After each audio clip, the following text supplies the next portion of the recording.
one of Britain's most profitable entrepreneurs, operating in a field that's remained largely unchanged for several years. Andrew Black's launch of Betfair in 2000 is a classic example of that inventive spirit that helps a small business take on the big boys and hit 1 for 6. Black did not come from a gambling background. His grandfather was in fact an MP who made efforts to suppress and outlaw gambling altogether.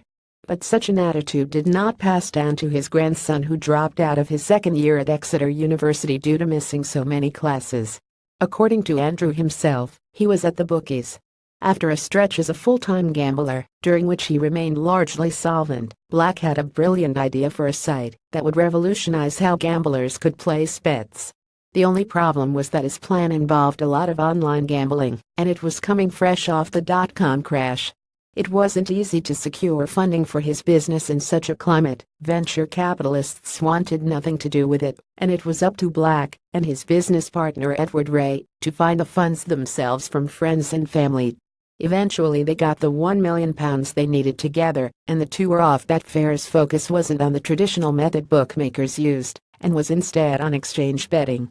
Essentially, you took a sport like football or cricket, and instead of betting on a result against a bookmaker, the exchange meant you were betting against your fellow gamblers, so one would back and the other lay, which allowed the site to offer better odds. For example, if you're betting on the Ashes, you could either back Australia to win or lay them to lose, with the money you get from the result reflected in the odds. Other sites had a similar idea and launched around the same time, but, crucially, Black and Ray included an element that dramatically enhanced their site. Rather than one gambler placing a wager and another accepting it, Betfair worked more like a financial exchange, which increased the scope significantly, but, most crucially, meant rather than one large bet being laid by one person, it could be met by multiple other gamblers, and produced an exchange which was more like the toad of horse racing.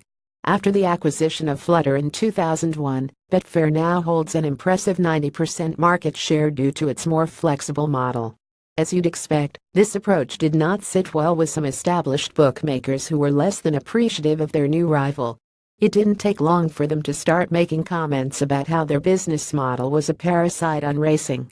In a 2003 interview, Black responded simply by saying the bookmakers have to understand they don't own racing. They have got used to the fact that it has almost become their product, because they have been the only people exploiting it. It so happens we now exploit it more efficiently. There were also claims that the model could encourage corruption due to the anonymity of the bets, but this is widely rebuked, not least because, if anything, the online model makes it harder to bet anonymously. It wasn't long until bookmakers themselves branched into the sporting exchange market, with Ladbrokes now owning BetDAC. Nowadays, Andrew Black is worth approximately £200 million and has become something of an angel investor in UK-based technology businesses.